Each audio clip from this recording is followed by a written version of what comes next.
said, well, you know, you guys want to take on this healthcare thing. And they said, well, that's like the third rail of politics. You know, it's worse than Social Security, man. Don't touch that. And I said, well, yeah, I think, you know, we got some opportunity here. I was on the committee, and it sounds like people want to fix it. They said, okay, that's great. You go figure out how to do that, Kurt. So, oh, great, you know. But I found several colleagues on both sides of the aisle to work with me, and we came up actually with a plan that took care of what I heard in the committee, you know, fixing some of the cost-sharing requirements, to come up with a high-risk pool, if you will, to balance out that excessively sick population in the individual marketplace. We rolled back the employer mandate that wasn't really working anyway, came up with a more flexible plan for the states to address their unique needs, because like I said before, not every state's the same as Oregon.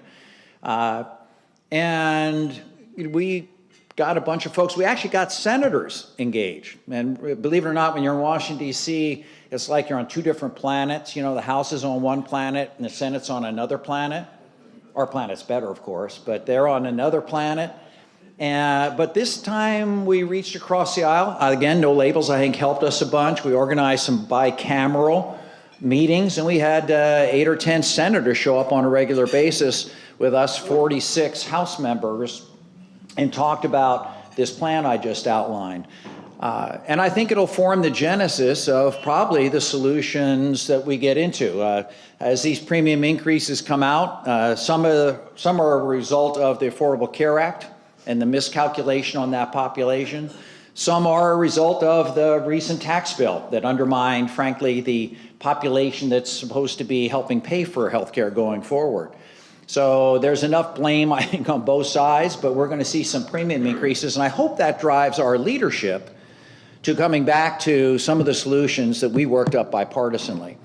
And the main point I think I want to leave you with on the healthcare thing is there's a lot of good people in D.C. that are willing to work across the aisle to solve the problem, to actually make healthcare not so darn expensive. It's not free, but it's not going to be so darn expensive as you're seeing right now. And I won't kid you, premiums aren't going to go down a bunch, but the goal here is to keep the premiums from going up as dramatically.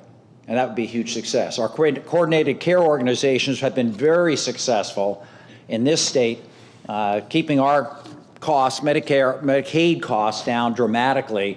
And it's starting to be recognized, I think, across the country.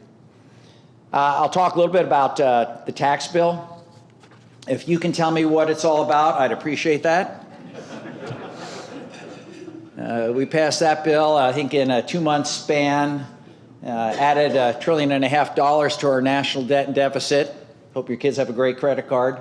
And it's anybody's guess what it's actually going to do, to be very honest. I think part of it is very good. A lot of us tried to play into that in a bipartisan way. That is not one of our big bipartisan accomplishments.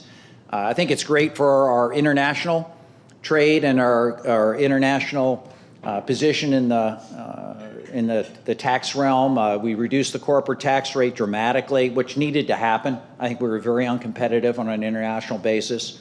I'd argue respectfully it was a little too far, and that's how come we added to the national debt and deficit. It's easy to do tax cuts if you don't pay for them. You know, it's like Santa Claus. I'd like to be Santa Claus too, but usually you have to pay for stuff. I was very disappointed that there was no attempt at economic or intellectual honesty with that bill. It could have been done. I actually worked with some colleagues, both sides of the aisle again, came up with a bipartisan plan that would have dramatically reduced the corporate tax rate, would have been good for us small businesses, given us permanent relief also, and would have added anything to the national debt deficit. But they didn't care about that this time. So it's going to be tough. My 2 cents to all the businessmen and women out here is I would work closely with your accountants, take advantage of the opportunities. The 20% pass-through is a really good deal. That should help out a bunch of folks. Your own individual situation will depend on who you are and how much money you have and what type of business you have, frankly, because there are definitely going to be winners and losers. I think over the next 6 or 7 years, as long as the small business and the individual tax breaks are part of the bill. You should do better for most part. Probably 70% of you will probably come out ahead. There will be 30% that won't. That's just the nature of the beast. The biggest thing that I'm concerned about is, of course, all the individual and small business tax breaks go away in 7 years. The corporate ones go forever, but ours don't last. And that was just to make it so it wasn't a $2 trillion deficit bill, to be very honest with you.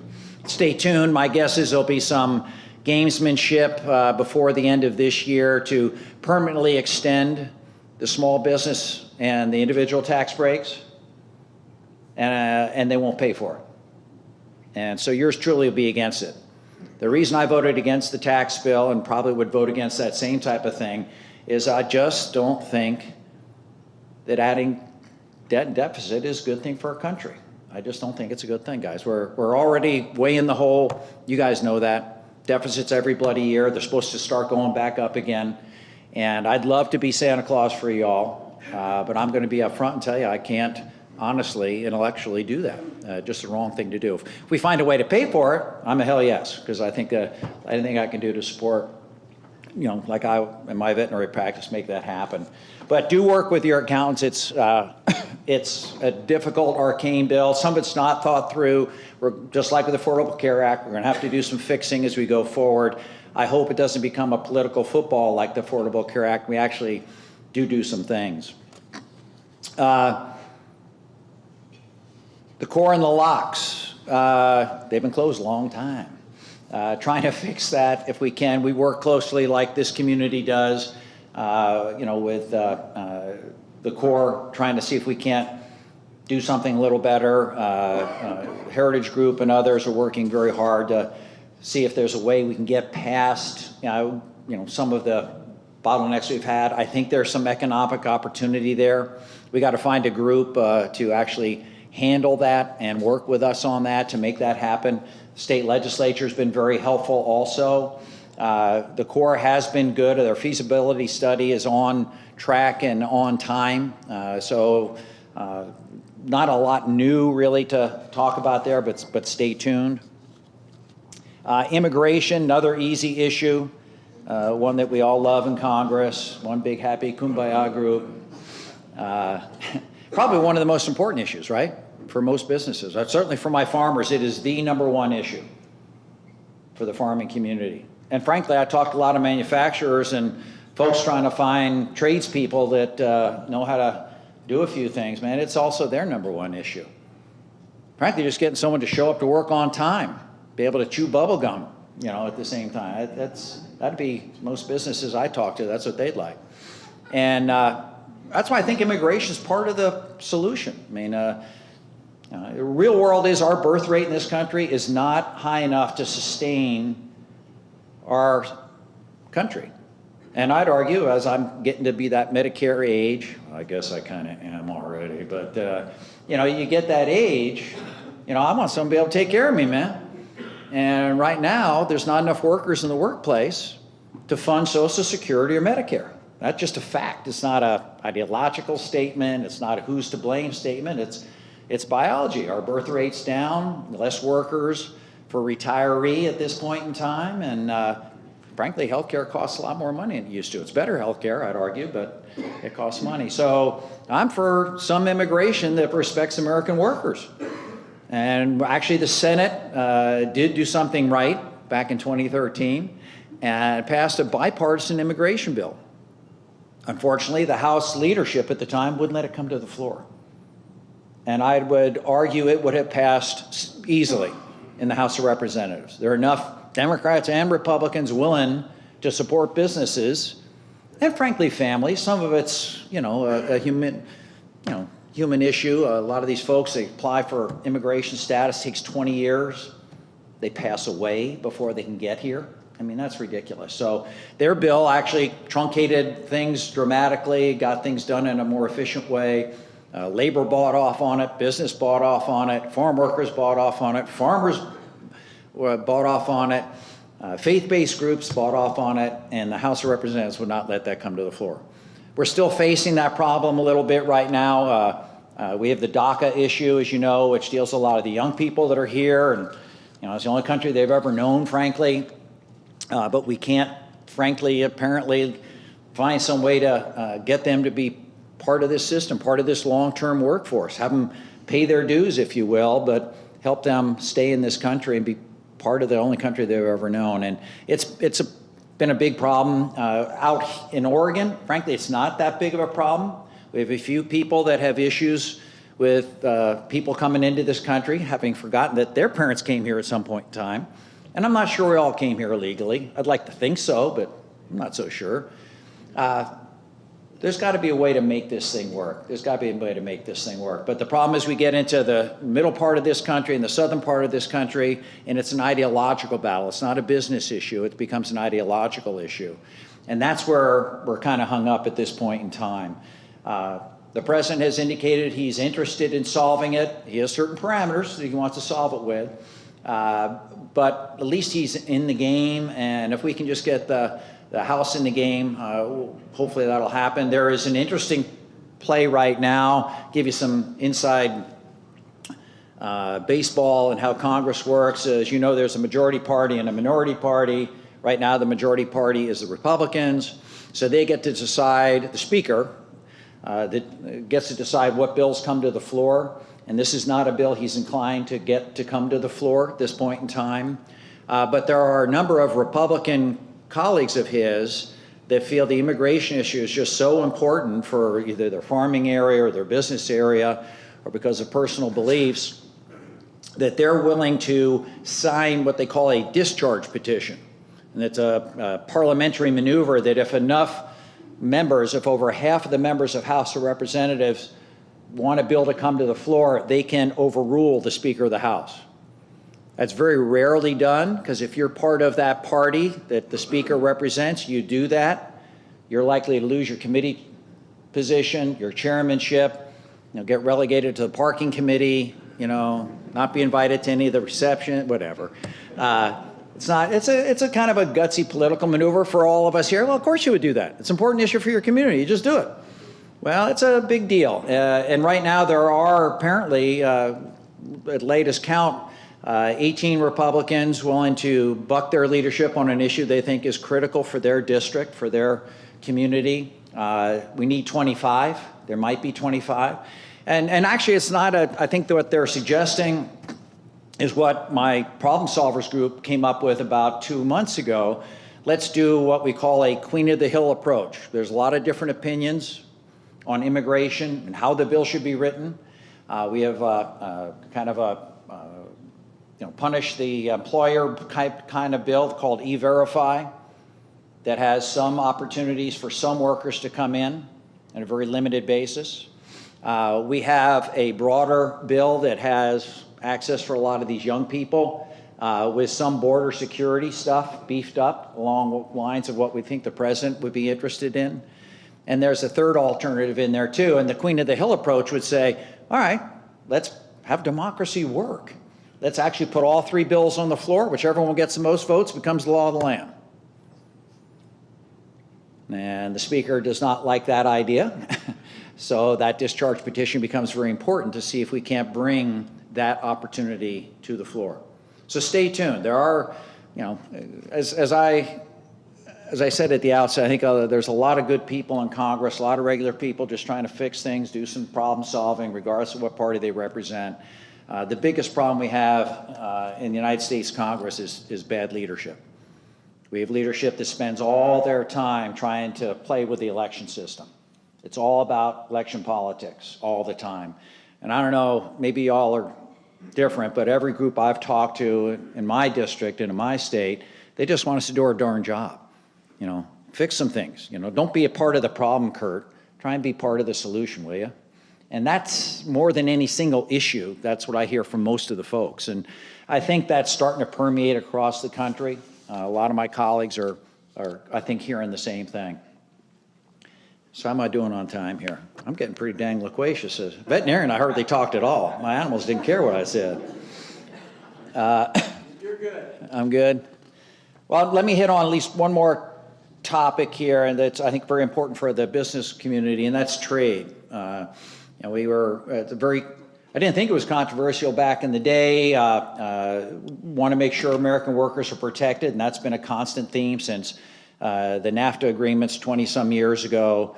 I'd argue NAFTA probably was not a good deal for the American worker. Really, back in that time, it was, we ended up outsourcing a bunch of jobs to Mexico, and a lot of men, frankly, in my farming area, a lot of the cold storage plants all went south, and it just was not a good situation.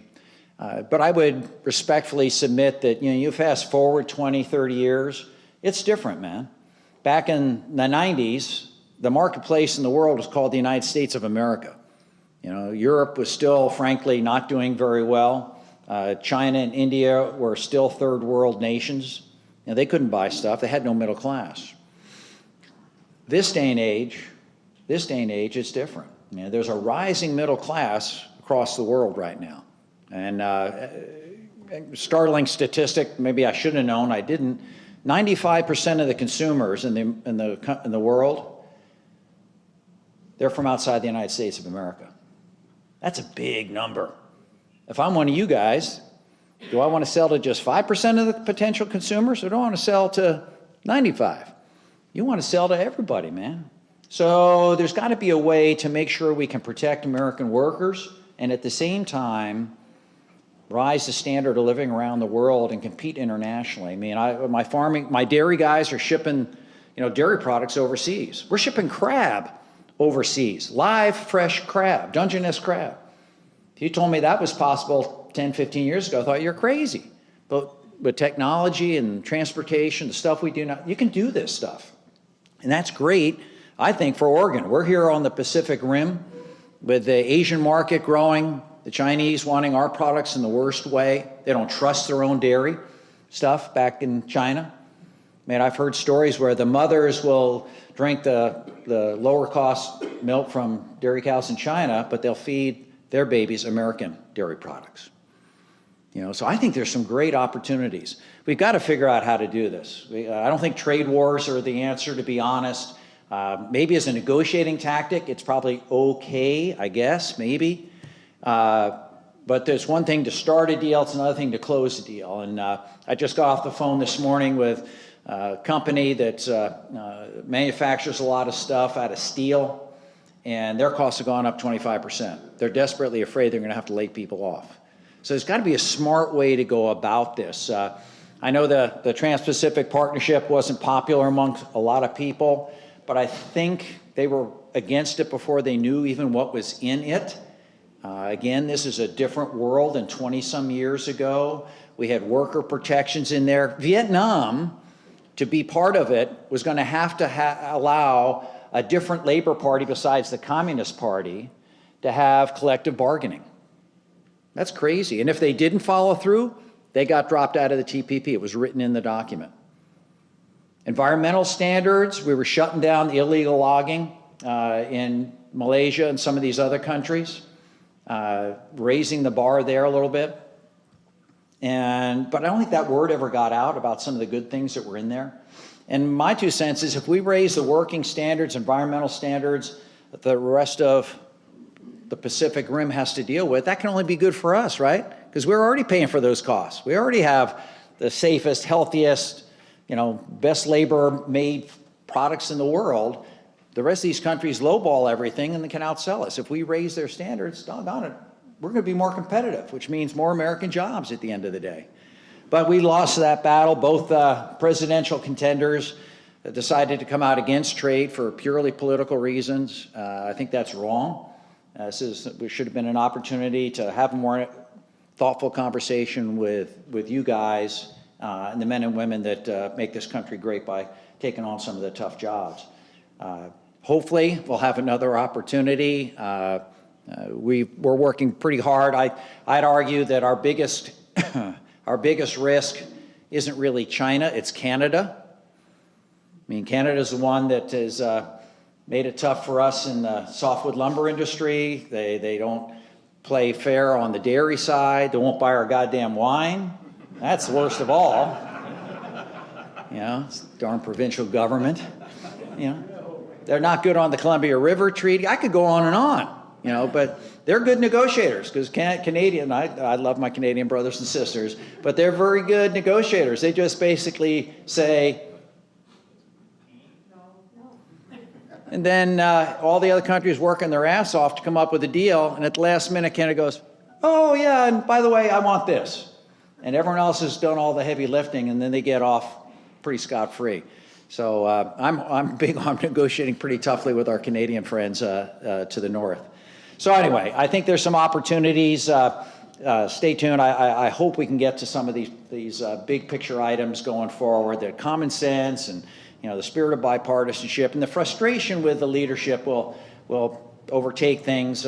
This next election cycle, I don't want to get into politics per se, but I think one of the best things that could happen to this country is that the numbers in the House of Representatives get closer.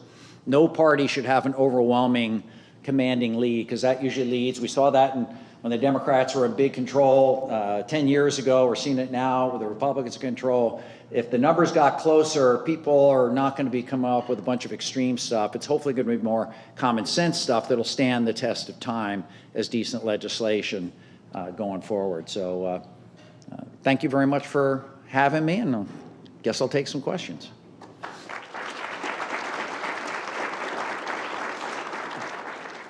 Hi, Kurt. I'm Mark Ellingson from Lewis & Clark Bank. Recently, you helped pass Senate Bill 2155, which for the most of the world doesn't really care, but it's about regulatory relief for community banks. And we just want to thank you for your bipartisan vote on that and for the help and assistance you've given that bill. So thank you very much. Appreciate it. You must have that.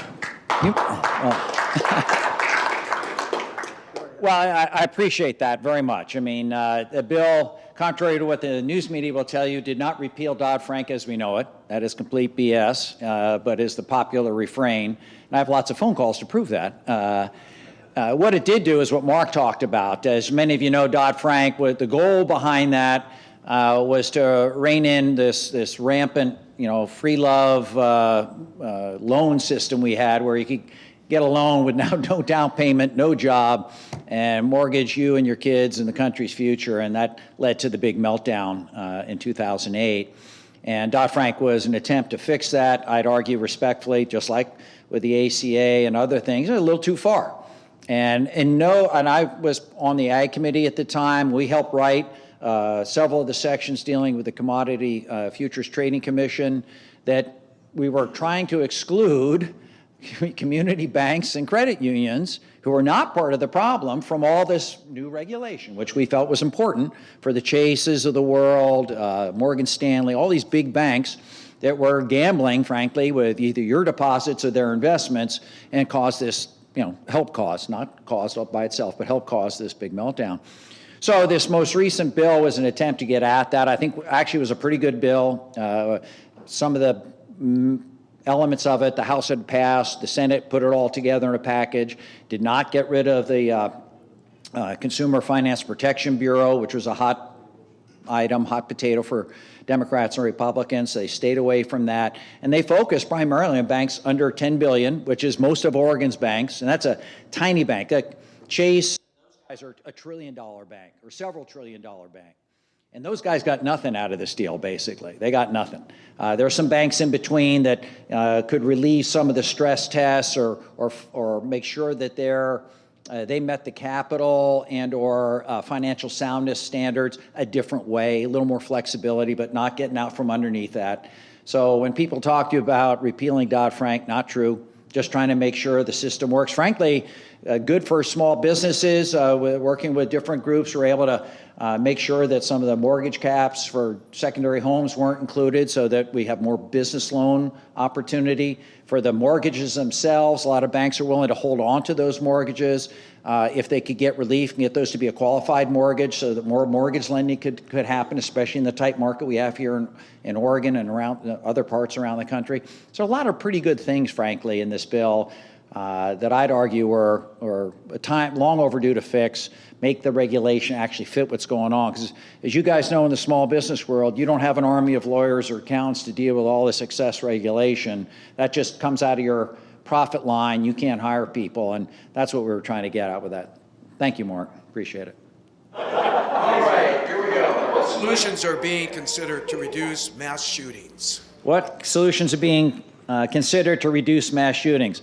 Well, again, the media doesn't tell you what actually has happened. The violence in this country, not just gun violence, but the violence in this country is sad. I mean, I'd hate to be a parent sending my kid to school. I mean, it's almost scary. That's ridiculous. I remember kids when I was going to school, high school, they had rifles in the back of the pickups. It wasn't a big deal. You never worried about getting shot by that gun. But this is a different world, different place, terrorism, mass media, 24-hour news cycles, Facebook, all this stuff, video games. I don't know what the issue is, but it's gotten to be horrible. The Parkland shooting, one of the more recent ones, Santa Fe now. We got to do something. Oregon stepped up in a big way. We have a much more universal background system compared to the rest of the country. I pushed that, having trouble getting traction with that in D.C. But we have made some strides. As a result of that shooting in Parkland in particular, in the most recent budget bill we came up with, we directed the Attorney General to push the bump stock ban, so you couldn't make an automatic rifle out of a semi-automatic or a non-automatic gun. We actually rewrote the legislation with the Communicable Disease Center, allowing them to do research on gun violence. That was basically prohibited before, so we can get some good data about what are the problems with what types of weapons and what have you. We actually fixed the National Instant Background Check system to make sure that, and require with penalties, different government agencies or the armed services, if they don't report people in their jurisdiction that should not have weapons. There were a couple of instances where, frankly, we knew this person should not have access to weapons, but it just wasn't reported. And then we also tried to put out money to make sure that our schools are a little safer at the end of the day. We actually did a number of things. So to say we didn't do anything, I think is wrong. Congress can be responsive. It may not be banning certain weapons like certain people want, but I'd argue that the other stuff is just as important, or maybe more important, trying to prevent the weapons from getting into folks' hands that frankly shouldn't have them. So we have worked on it a little bit, and I'm sure there's more to come. Okay, great. Next question. What is the status of VA care for veterans, and what are some of the programs or improvements you think could be made? So what's the status of some of the VA healthcare programs and maybe improvements that have been made? There's actually been a lot of work done there. I'm giving a little talk later tonight and hope to point out that one of the most bipartisan areas in Congress has been our veterans. Doesn't matter. It's a good lesson we learned from back when I was a kid in Vietnam. You know, men and women coming home from serving the country were not treated very well. Again, 20, 25 years later, it's a different story. 35, 40 years later, Jesus. It's a different story. You know, we actually honor the men and women that go out on behalf of freedom in our country and try and do what they think is right and our country thinks is right. The veteran community has done pretty well, actually, since I've come to Congress. Used to be that they were a hostage to the budget crisis. You know, we don't pass a budget on a regular basis. One of the first groups gets hurt is the veterans because the VA shuts down. Well, shortly after I got there, we decided to advance fund the VA. It's the only agency that gets funded a year and a half in advance, so that if we screw up in our budget negotiations, our veterans are taken care of. They still get health care. We passed the Choice Act, as you know, not too long ago. Choice Act means if for some reason you can't get into the VA, the waiting lines are horrendously long, we're going to give you an opportunity paid for by the federal government and the VA to go to a local doctor. So you don't have to wait with your broken leg or your serious illness, your diabetes, whatever it might be. You have that access. Then there was this good old bureaucracy, love the VA, but, well, 40 miles, is that the crow flies, or is that it by the road? I mean, come on, man. use some common sense. We had to actually pass legislation, say, no, it's, not that, not the crow flies. It's, how far you actually have to travel to get there, for God's sakes, to make sure it was accessible to the veterans and make sure they get reimbursed, maybe advance reimbursed, to have to go to the doctors. Because a lot of these guys and gals, they don't have a lot of money, man. They don't have a lot of money. We just passed, actually I had a bill last week that is part of the National Defense Reauthorization Act that protects recalled veterans. Believe it or not, this came out of a constituent case. You think constituents don't matter? We pay a lot of attention to constituents in Congress. I had a constituent here in the Northwest that was asked to voluntarily retire back in 1992. They were doing a drawdown in force. And so he gets a severance payment. They encourage him to retire, so he gets a couple of bucks to leave the armed services.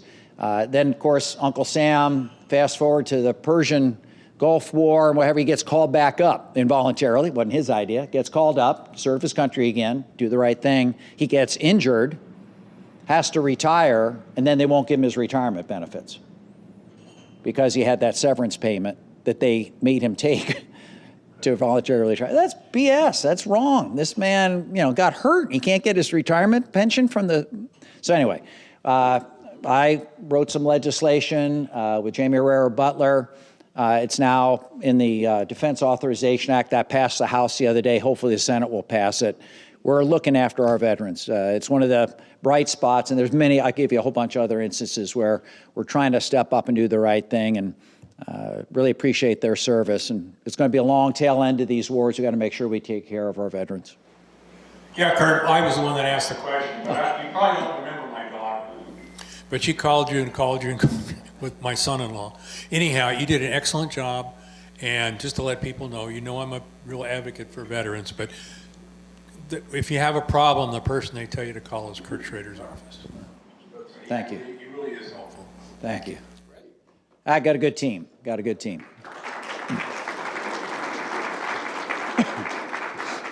Okay, now we're going to switch to a healthcare question. Should Medicare or Medicaid be allowed to negotiate drug prices? And if so, do you think it would have an impact on premiums? Well, I think you heard the question. I think we have to figure out a way to make sure that drug prices don't break the bank of Medicare or Medicaid. Some amazing, great research, some of these drugs that, you couldn't cure a problem before. Hep C was a death sentence for a lot of folks. Now there's a cure, but the cure costs $80,000 a year, $90,000. We're going to have to find a way. I think, to me, what I would do is find a way to make sure that we have a budget for healthcare in the United States of America on Medicaid and for Medicare. And that would go to the pharmaceutical line, and you have to keep your costs within that framework. So if they want to sell some of these products on the Medicare or Medicaid market, they'd have to make sure that they would fall within that budgetary framework. Otherwise, it's just not going to be able to be done. I passed a bill, again, bipartisan bill. I worked with a Republican buddy of mine from Florida, Gus Bilrakis, last year in the healthcare subcommittee, because we were seeing a lot of these pharmaceutical companies ripping people off. They buy, well, not a lot of companies, that's not fair, but some companies, usually run by some get-rich-quick entrepreneur, he would buy a company that was the sole source for a drug, and then jack the price up 600-700%. The EpiPen episode, you remember hearing about that? That's BS. That wasn't right. So Gus and I said, well, what's a good way to prevent that from happening? And we came up with a solution. Well, heck, we're just going to say that any company that tries to do that, we're going to immediately grant other companies who are looking at that same product almost immediate access. Within 6 months, get their product approved and take the profit margin out of it for these hedge fund managers that are trying to scam people. And that passed Congress, my committee as part of a drug fee user bill, overwhelmingly passed House, passed the Senate, it's now law. So it's going to make it a lot tougher for these unscrupulous actors to jack costs up on Medicare, Medicaid, and you guys at the end of the day. Okay, next question. Speaking of costs going up, Oregon City has been able to benefit greatly from federal grants, and we are very grateful for that. But recently, federal funds have become so laborsome for agencies like the City of Oregon City, adding approximately 40% to the project cost, leaving much less project and much more process. Can you and your partners in Congress help to improve this issue? That's actually a very good topic. I'd love to talk to the person whose question that is and give me some things that we might want to work on. I had the city of Hubbard, big city of Hubbard, approach me a few years ago, and they were going to turn a grant back because the sidewalk requirements were out of proportion to the scope of the community and would have eaten up a lot of what would have been the main thoroughfare. I had the same problem in Polk County. Same type of issue. And I'm all for making sure the pedestrian sidewalks are safe, but again, there's this reasonableness clause in there. The environmental, I'm big on protecting the environment. I vote to support the Environmental Protection Agency on a regular basis, but it's bad when 30% of any project's eaten up by environmental costs.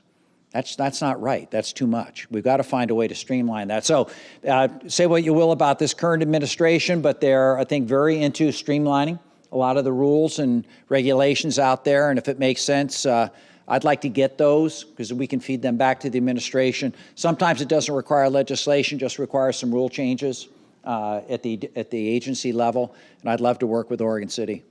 Love to work with them. Okay, great. Kind of one that's near and dear to my heart, being in the land development business the last 30 some odd years.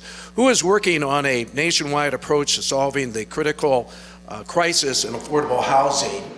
And what is the status of the Willamette Falls National Heritage Site position?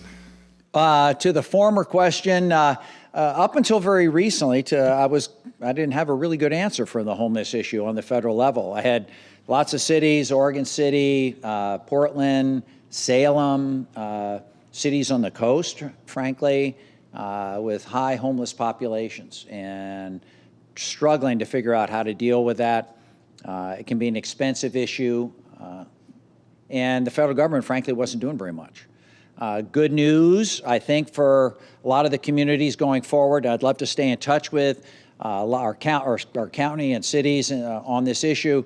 The most recent budget bill, the omnibus bill we came up with, really put a lot more money into homeless opportunity, rental assistance, making sure we do a more holistic approach to wraparound services for a lot of these folks.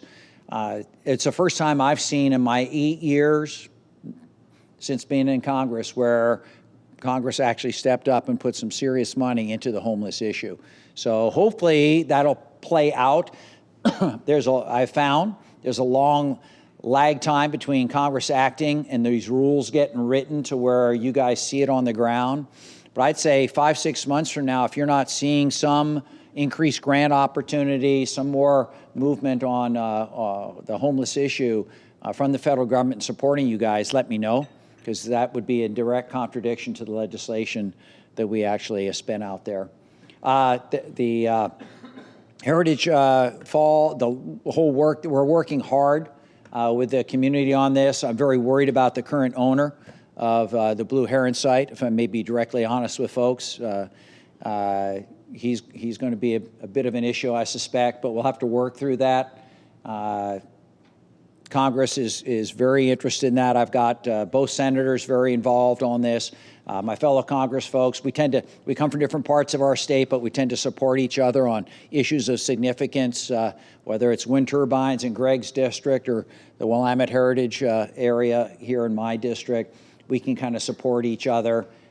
So we're working closely with the folks here to make sure that that thing happens. It could be a real boon here. And my 2 cents to everybody, when I talk about Willamette Falls and the opportunities down there on both sides of the river, is it has to be economically driven. I don't want just a feel-good park site down there. I mean, I've developed my own historical home. I'm into historic restoration, but the future has to also include significant economic development down there to make, hopefully, this part of Clackamas County the big third hub It's not just about Washington County. It's not about Troutdale. I want it to be about Oregon City, West Linn, Gladstone being a central hub where people come, not just have a great time, but also to actually earn a great living at the same point. And kind of just a little bit of update for Congressman Schrader and for the rest of the group. George Heidergurken has come current on his past utility bills. Excellent. Made payments that basically has got him to where he needs to be. Oh, good. That's so great the news. Legacy team has applied for the permits to go ahead and start phase 1 of the Riverwalk. So things are Excellent. back on track as best they can. Well, that's great news. Yeah. Great news. Kind of a follow-up question I have with the housing crisis. I know that unless a family has a home to live in, it's difficult for them to feel like they have real hope and opportunity to prosper. I know we have representatives from Clackamas Community College here that are really active and engaged in coming up with new workforce development programs for entrepreneurship. Is there anything on the national scale? Because we have such a shortage of labor, skilled laborers now. Great Recession, many people just got out of the industry. Right. Then others have just retired.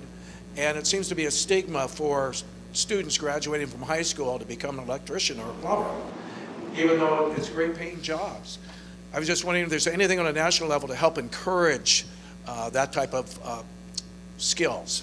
The answer is yes. That's another bipartisan area of agreement. The House of Representatives, last Congress and middle of last year, this most recent Congress, passed a reauthorization of the Workforce Investment Act, Perkins bill, basically reauthorizing and frankly improving the opportunity for young men and women to go into the trades.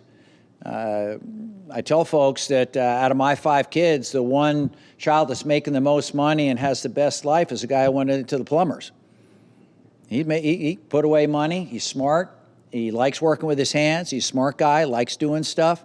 He's doing great. And I'd like to think that stigma is starting to wear off. We've actually gotten, again, the state of Oregon's done an amazing job, I think under former Labor Secretary Brad Avakian and others, where we're trying to reach out to different schools and start to drive career and technical education down, not just into the high school, but down into the middle school. That's where you lose a lot of these kids, is before they get to high school. And I think a lot of kids would be a lot more engaged if they could start doing some of that stuff. Right now, IBEW, Electrical Workers Union, I heard was paying a $1,000 bonus if you signed up as an apprentice.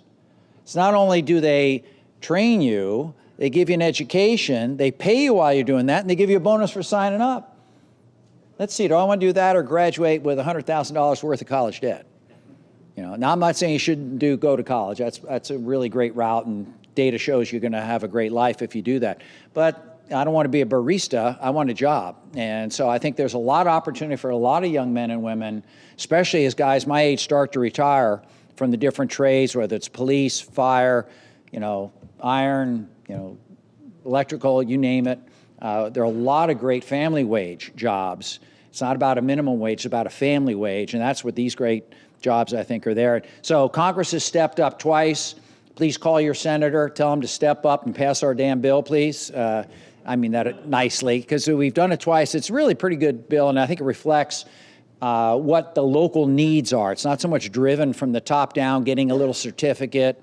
It's making sure you're job worthy. Clackamas Community College has been doing that for a long time. Chemeketa Community College has been doing that for Lynn Benton. A lot of our community colleges are already on board with this. We're just trying to improve it nationally and make it a little more seamless, get that money spent the best way. Yeah. Another question. With the demographics of people that are now participating in food pantries, and I mean visiting them, to your understanding, what is the status of the SNAP program today? Well, SNAP program's in limbo right now, just to be very honest. There's we already have work requirements in the SNAP program. For those of you who don't know, you just can't sign up for SNAP, get it for free forever. You have to be looking for a job or have a job. There's some discussion over having more work requirements in it.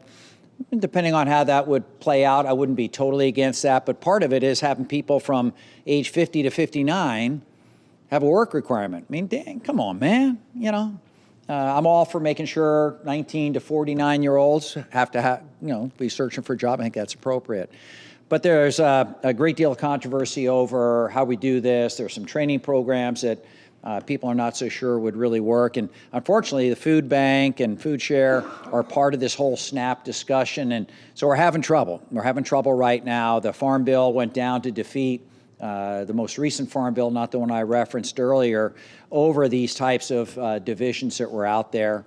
And I hope that calmer and smarter heads will prevail. We'll actually come up with a bill that marries urban and rural America together. That's the whole idea in the Farm Bill. It's, maybe 20% farmer stuff. It's, 25% farmer stuff, 75% nutrition, making sure food to market, senior to market, things are available, fresh fruit and produce, the whole 9 yards. Marry those together, and that's how you traditionally have passed the Farm Bill, because you couldn't pass either one without the support of the other.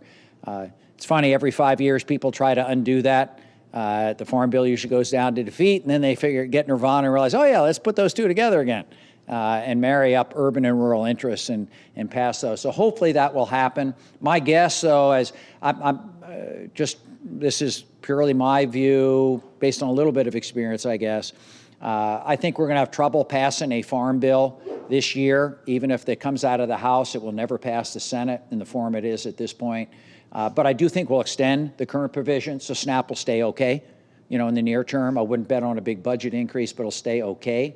And then hopefully next year, after all this election stuff sorts itself out, then we can get to a more rational bipartisan discussion and actually pass a longer-term SNAP program again. A little longer question here. Clackamas County, like many other Oregon counties, has large tracts of timberlands that have historically helped rural communities survive and thrive. But now it seems to be getting more and more difficult to get access to those timberlands. Is there anything that can be done to ease that problem? And what is the outlook for the Resilient Federal Forest Act in the Senate? A knowledgeable person there. I think it's a very relevant question. You hear in the news all the time that, wow, the economy's humming along, what a great economy it is. Unemployment's at an all-time low. We've never seen unemployment as low in the state of Oregon in my lifetime as we have it right now, unless you're from rural Oregon, right? It's one thing to have a nice big statistic that's driven by the city of Portland, maybe a couple other urban areas. But if you look underneath that statistic, Woodburn isn't doing so good. Agricultural America is hurting. Prices are down dramatically across the board in all product areas almost. And we haven't been cutting trees in several generations. I don't think anyone wants to go back to clear-cutting America's forests, but there is a way, I think, to do things smartly. Right now, our forests burn up every summer. And that's because of mismanagement or lack of management, frankly. That's been our default. This is Kirk Schrader editorial here, just to be terribly honest. But I think you see it every day, right? You see it on the news this past summer. Hell, I was at a wedding in Montana 2 years ago, and the fires from Oregon were obscuring the wedding ceremony site. That's wrong. And the forests are starting to wither away. The mortality of the forests in our state, there's a study done, OSU did a study. Mortality of our forests in our state puts more carbon into the air than all the industrial and transportation sectors.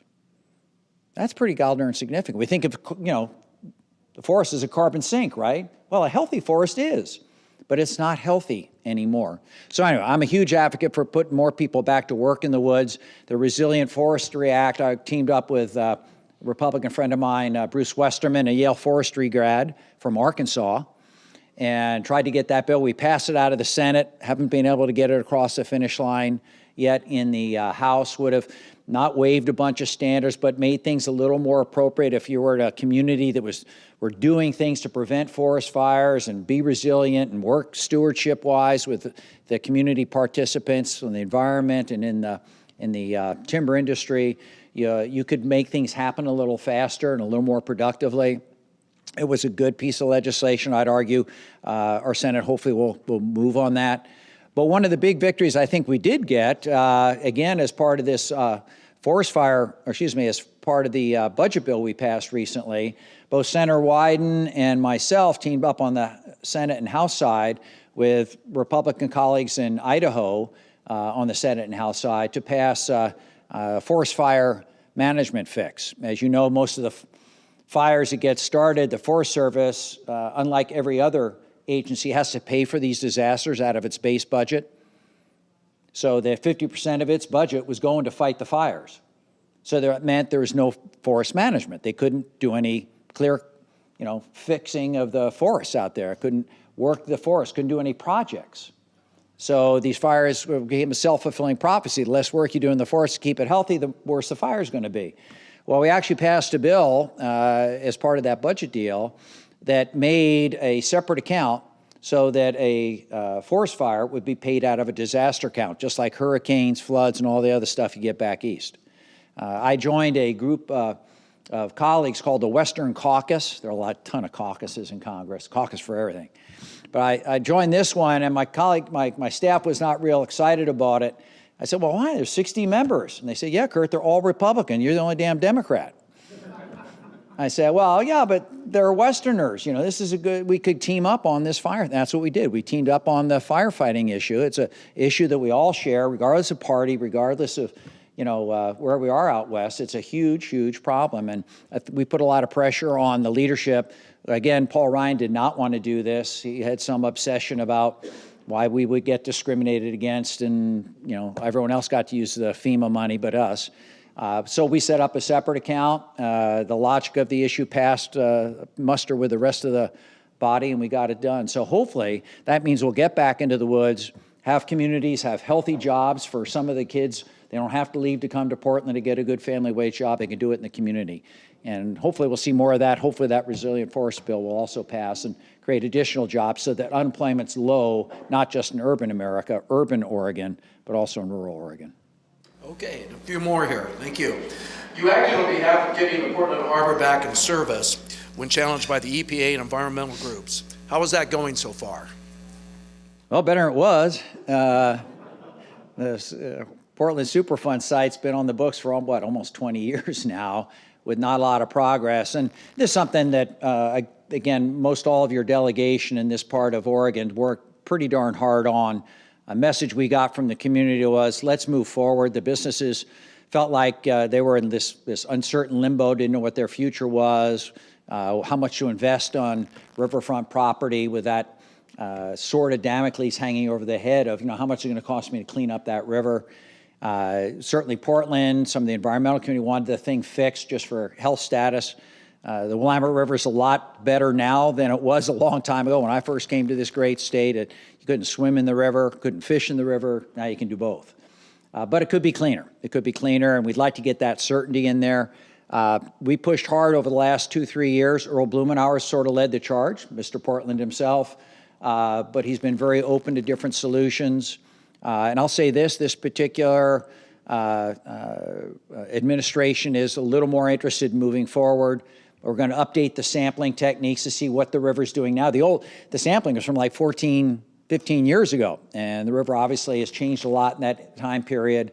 Been some natural cleansing obviously going on, maybe some new hot spots we need to identify.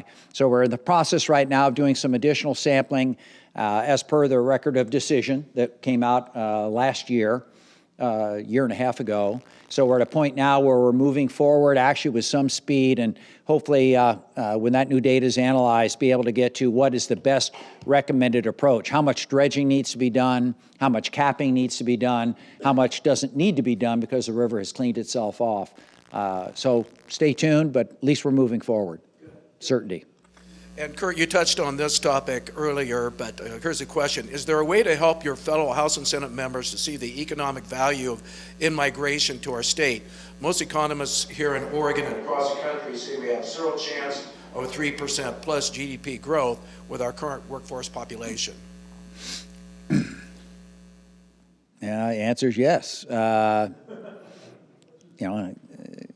have a small farm in Canby just down the road here, and to get folks to come out and do the work is impossible, just impossible. If you're in the construction business, as I alluded to earlier, there's just not enough folks out there to to build the homes. One of the reasons we don't have enough homes, I mean, that industry took it in the shorts when the Great Recession happened. It still hasn't fully recovered. I think it'll come along, but what do we do in the meantime? Hospitality industry, high-tech industry. You know, we're not growing enough of our certified smart people here in the state of Oregon, or frankly, nationally. There's some pretty good schools overseas, some pretty smart people we'd like to have come to our country and help support American jobs and the American economy. If the American economy is doing well, people hire.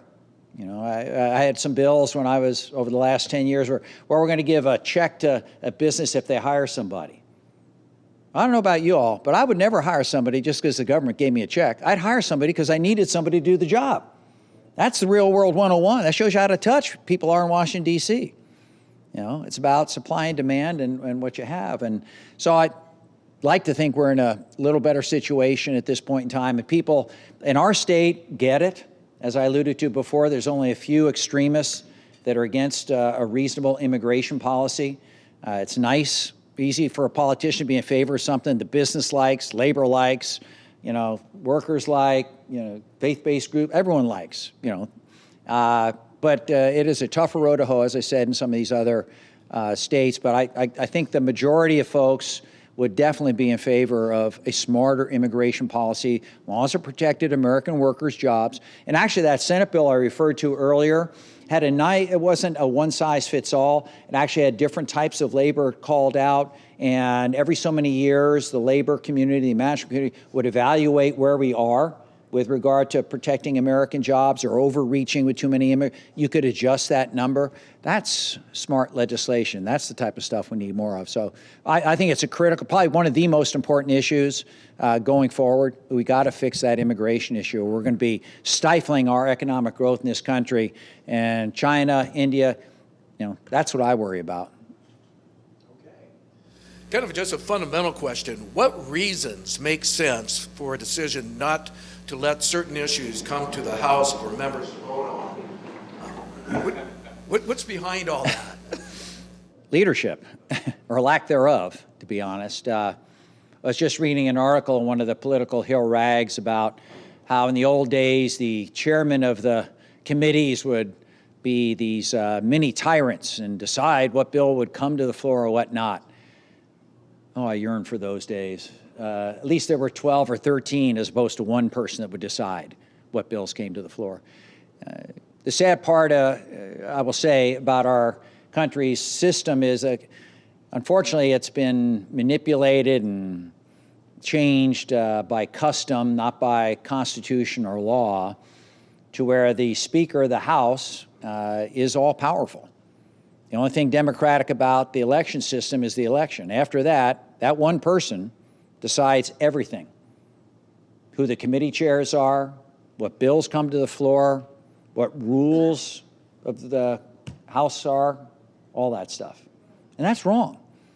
You know, that's not what this country's about. And good news, I think, for us is that elections matter.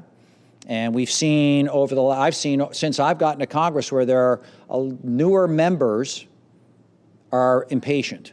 Kind of like the reformers after Watergate, similar situation where they're impatient. They're not willing to just sit still and shut up until they get to be long in the tooth and been there 20 years. They're willing to step up a little earlier because, you know, frankly, this is a different time and era. Things move fast. And Congress is like glacial in its pace in response to some of our needs here. Matter of fact, they get in the way sometimes more than help. So there's a movement now, and I see it in young people because of my opinion, the inappropriate and bad leadership I see in the Senate. I see it in the House, both parties. There are these groups like my No Labels problem solvers that pop up. They want to work and solve some problems. And a lot of the newer members, most of the membership, over half of the membership of the House of Representatives is new since 2006. That's a little over 10 years ago, 12 years ago. That's scary on one point because they don't know a whole hell of a lot. They're new to the game. But on the other hand, it's new blood. Shake things up a little bit, not just going to wait around for their turn to get something done. So I hope that what we do, we don't go from one extreme to the other. I hope we get to a balance, frankly, where we respect some of the people have been there a long time and know some of the solutions that work. Don't repeat the mistakes of the past. But at the same time, allow these committees to work. I'd argue that in this day and era, it's become a much more democratic committee system where you can't be in charge of more than one subcommittee. You have to wait your turn to get onto a committee. Everyone gets a shot, the junior member as well as the senior member, before the senior member gets a second choice.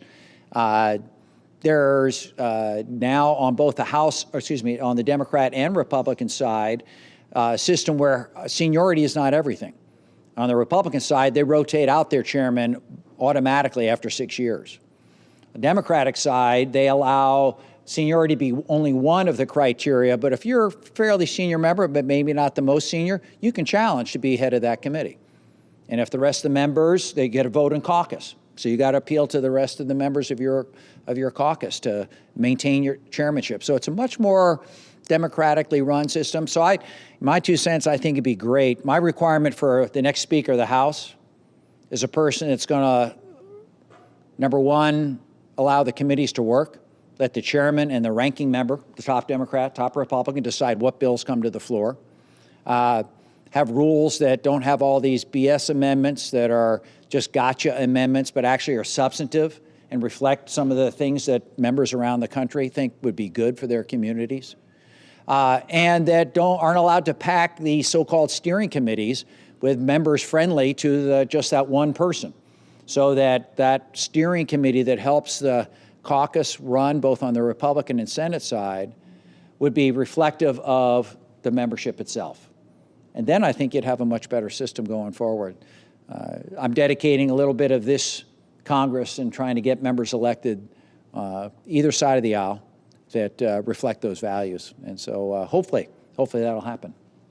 So we actually had a question from one of our attendees that what is holding you back from being Speaker of the House? Well, that's a tough job. That's a tough job.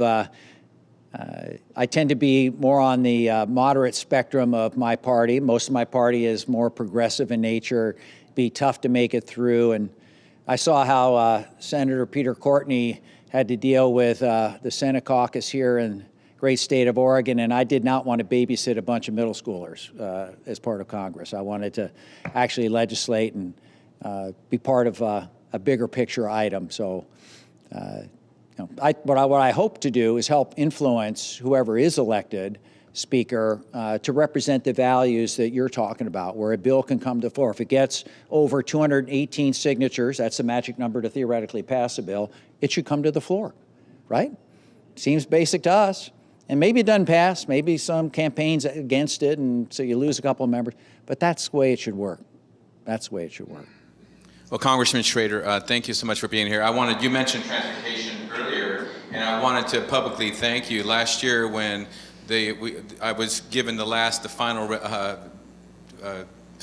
bill for the transportation package that cut out the 205 expansion, Abernathy Bridge and Stafford, I gave you a call, and I made a lot of calls, and you were actually very helpful for me. And worked closely with Clackamas County and Metro to make sure, and also Oregon Department of Transportation to make sure we get a budget bill in there. So now we're fighting. Last week we worked hard. We had a contingency go in front of that committee to figure out how we can get that money earmarked for future development. And we're going to need your help in the future here again on that, because it looks like we're going to have to make an application for tolling. But there's two types of tolling. We're talking about congestion price tolling and then infrastructure, new development tolling. And I think that the second is what we're going to need to be working on, because I heard that it could be a 2-year process for feasibility to get the approval for the tolling. And by that time, our budget analysis for this expansion will expire and have gone stale, and we've lost a lot of momentum on that. So just want to thank you once again. Sure. I appreciate it, and then maybe make sure you get some feedback on that. So. Yeah. No, reach out to our office. Glad to work with whatever solution you guys come up with here on the ground, and I appreciate you pushing back, because 205 needs to be fixed. I mean, it is the biggest congestion around the Portland metropolitan area, and particularly here in Clackamas County. If we want people to come support Oregon City businesses, we got to have a road they can get down, for goodness sakes. Thank you guys very much. Appreciate it.